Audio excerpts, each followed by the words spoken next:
Good morning, everyone. Can I just say, just to follow on from Richard there, it's a real pleasure to work with people within Scottish Government who don't come from a background of working in health traditionally or even in general practice, but who actually get it, who actually understand what it's like to work within the setting that we've all worked in. And Richard and his team are as passionate about creating the conditions for general practice to flourish in Scotland as anyone that I've encountered. And thanks, Richard. So I'm here to talk to you today about improving together. And my opening slide there has a quote at the bottom, which I think is really apt for today. It's from Henry Ford. Don't find fault, find the remedy. Anyone can complain. It's one of the quotes that I absolutely love. And I think it sums up the opportunity that we have as we kind of take forward together a whole different approach to quality improvement in Scotland. The Cabinet Secretary, Shona Robinson, announced her intention to remove the Quality and Outcomes Framework and replace it with an alternative model to quality improvement that was consistent with the emerging model of care and GP clusters in Scotland. This opportunity had been presented to us because of the very constructive discussions that we were having with BMA Scotland around about developing a Scottish GP contract. And within that, how we will affirm a new role for GPs within a multi-professional team, where leadership on quality was seen as one of the really important and prioritised facets to be supported and developed.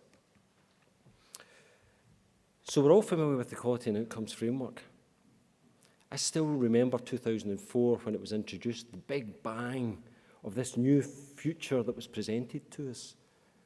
I remember the excitement actually that I felt at that time. I worked in a practice that was already very heavily computerised. We'd gone paperless 2 or 3 years before that. We thought we were in a really good position, if anyone was, to be able to deal with some of the challenges that had been discussed around about how we deal with the Quality and Outcomes Framework. And initially, it was something that really worked well for us. We enjoyed this new approach. I certainly did. And then within a short space of time, we started to dread those business meetings within the practice. The endless sheets of patients that you were given and that you were tasked with updating to see if they'd had their last serial indicators updated.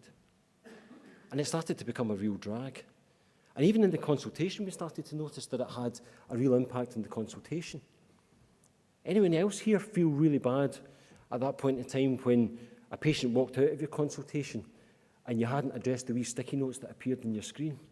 And you wondered if the next time they came back to one of your partners, they would come and say, listen, I saw you saw such and such last week. You didn't do the flu or the smoking status or anything like that. Because it changed the way that we interacted with our patients in the conversations that we had with them every day.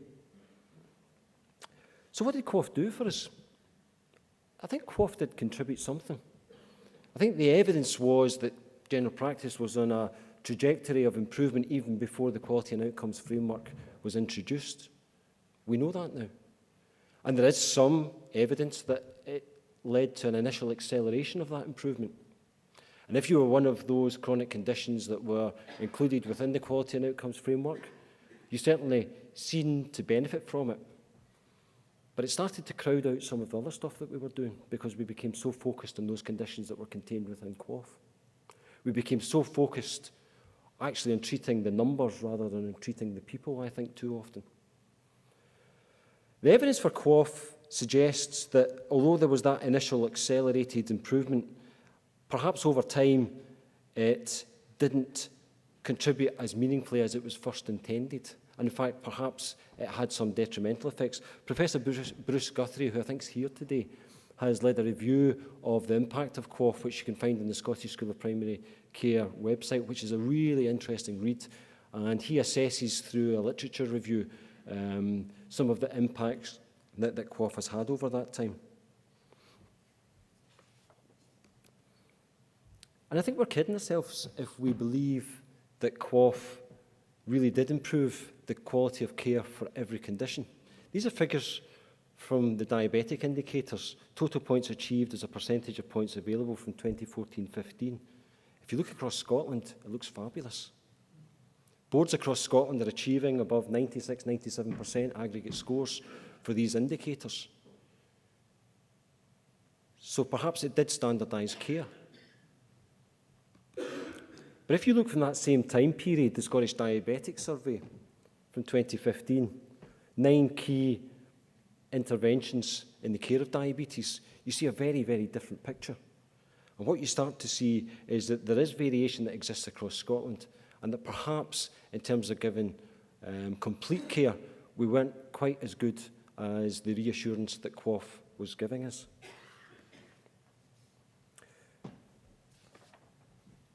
For some time, the concept of GP clusters had been discussed in meetings between the BMA and the Scottish Government. We watched with interest how they had formed in Wales, and we had a really good active dialogue with people in Wales as to how they were developing and how we could share learning. We thought that this was a vehicle by which we could start to introduce a different approach to quality, and what we wanted to try to do was ascertain whether there was an evidence base for this approach. I'm very grateful to the Scottish School of Primary Care for hosting a workshop in March last year, where we invited people from across Scotland and indeed the UK and Europe to try to get into the nuts and bolts of that evidence base and learn from their experience of both GP clusters, but in Europe, the concept of quality circles, and how we could perhaps shape a framework in Scotland that would allow that approach to flourish. Within that room, we had people like Freddie Olesen, a professor from Denmark, Martin Marshall, Martin Rowland, who were very involved in the development of QOF. And you can see from that slide just the wide range of organisations that were represented in those discussions. I have to say it was one of the best days I've enjoyed for a long, long time of discussion. Constructive, positive, can-do attitude in terms of what we could develop as a framework for a different approach that would start to replace QOF. One of the really important concepts that started to come out of this was this, in terms of the role of the GP cluster, splitting it into two different parts, the intrinsic and the extrinsic roles. The intrinsic being, how do we improve the quality of care within a GP cluster, and what extrinsic being, what influence does that GP cluster have on the health system round about it? I think these bullet points that you see on the screen are really good starting points for the concept of clusters and how they might start to work. But I think we're constantly still learning. One thing I want to draw your attention to in this slide is actually the bottom bullet point about improving well-being, health and reduce health inequalities. I'm becoming more and more interested in the concept of not only how we improve the well-being of the population that we serve, but actually how we look after the well-being of the people who work within the NHS. I think this is something that we've taken far too superficial an approach to in the past.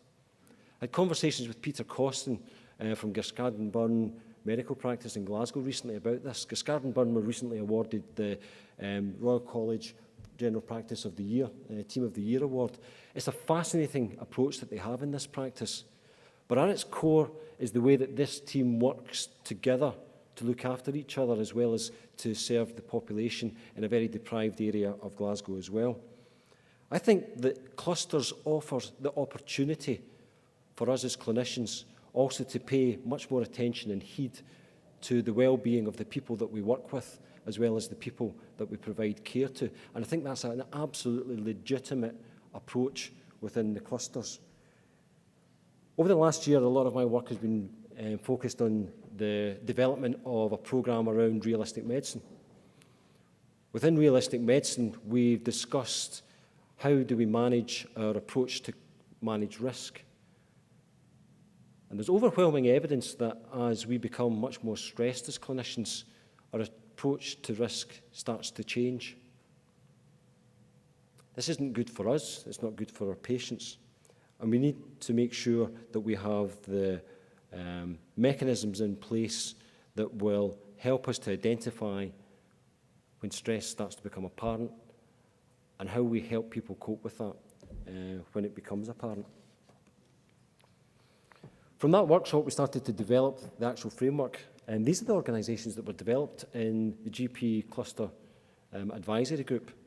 It was, again, a really enjoyable group that I had the pleasure of chairing. I think most notable for the positive, the constructive, and at times challenging conversations that we had within that room. The framework has been developed in a collaborative way. It's been developed with real consensus around about the approach that we should take. I think there was no single organisation within this group who dominated, and I hope that each of them felt as though they had their voice firmly represented in the product that was eventually produced. I want to take this opportunity to thank the members of that advisory group at this point in time, because I think without their enthusiastic contribution, we wouldn't have arrived at the product that we have today. If there was one piece of writing that influenced the group more than any other, I think it was this one. It occurs in the Journal of the American Medical Association from April last year. It's by my hero in medicine, Don Berwick. Some of you will know Don, others won't, but Don Berwick is, I guess, the international recognised expert on quality improvement in healthcare. And this introduced a fascinating concept where he broke down the approach to healthcare into 3 eras. Era 1 was an era that was characterised by professional prerogative and privilege. Era 2 was a response to that era, which perhaps was characterised most obviously by inspection, scrutiny and targets. And within this paper, Don suggests that it's time for Era 3. Era 3 being a more moral approach to the way that we deliver healthcare and we assess the quality of the care that we provide with it. If you haven't had a chance to kind of read this, I would commend it to you as a piece of writing that actually starts to properly explain the concepts that sit behind the framework we are launching today.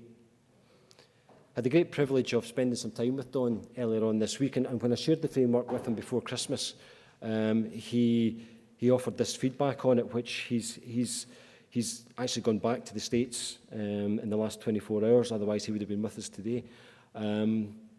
But he's asked me to share this feedback with you today. I think this is really, really important to have this recognised by someone who is such an internationally renowned expert on quality.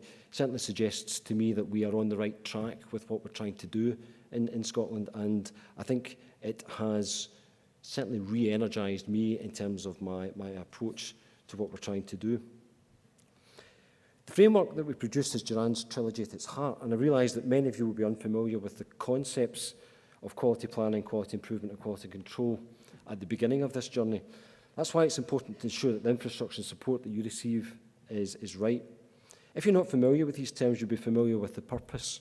You've done it throughout your careers as you've innovated, as you've improved, and you've assured yourself of the care that you provide. I want to deal with what the framework isn't at this point, because it's not about external assurance. This is an important and necessary part of any quality system, but it needs to be proportionate. We'll not improve into a different future if we rely on inspection. That will tackle the very few bad apples that we might have amongst us. And that's important, but that's not the role of GP clusters. And that's not the purpose of the framework that we're here to discuss today. The framework's there to assist you all to achieve that shift you see in the second chart here, not simply bring the few amongst us into the present. So how are we going to do that? What do we mean by support? The first thing that the group did as we developed the framework was to decide upon the values and the principles upon which the framework would be carried. I think Miles is going to say a little bit more about that later in the programme this morning. These set the tone, the direction and the purpose of what we were trying to achieve. We recognised that support was very necessary, and when we examined systems where this was working, we identified key elements that helped this. We need data. But more than that, we need this to be properly and contextually understood and used as health intelligence. The conversation should be constructive, and facilitation is potentially underestimated aspect of the necessary infrastructure that will make this work. And of course, we need improvement advice to tackle those areas that we identify as being worthy of attention. Lastly, but certainly not least, we need leadership. And that's where you, as cluster quality leads, come in. The purpose of this network is to allow you the chance to develop those skills and to share learning as you undertake your roles. Over the course of today, you'll be able to interact with a variety of teams who are ready to support you in the work that you're about to undertake, whether that be the LIST initiative within NSS who will support you with analytics, whether that be the team from Spire who will help you and provide you with some of the data necessary to have these conversations, or whether that be the improvement advice that comes from HIS and the iHub. And they're all here today, and I encourage you to have conversations with them so that you can discuss how best they can help you as you take forward your work. There's many organisations who have contributed, but I'm going to show just one example that's worth a look here. It's from the Scottish School of Primary Care. And already on their website, you'll find a series of GP clusters briefing papers which looks at some of the evidence that sits behind important issues which some of our primary care experts across Scotland have examined the evidence and offered you an approach which might see you examining particular types of data within your GP clusters. There you'll also find that the 12 years of QoF review by Bruce Guthrie, Jason Tang that I referred to earlier on. So that's a quick run-through, very brief run-through of Improving Together and what we plan to do with it. This network becomes incredibly important as a way of sharing the learning from it. I'm really keen to receive feedback on you on Improving Together and how we make this work best, on the support that you need to make sure that you do your jobs to the best of your ability. These are the ways that you can get in contact with me, and I encourage you to do so. I'd like to hand over to one of my collaborators in this project, and I have to say that Alan has shown, I think I'm going to say, tremendous leadership of the profession in the way that he has led the discussions on behalf of the profession. I'm going to echo Richard's remarks at this point, as we know that there is a challenging environment that you are all working in just now. I've worked in general practice all my clinical career. I know what it's like. Thank you. Thank you for everything that you do for our patients every day. And I'll pass you over to Alan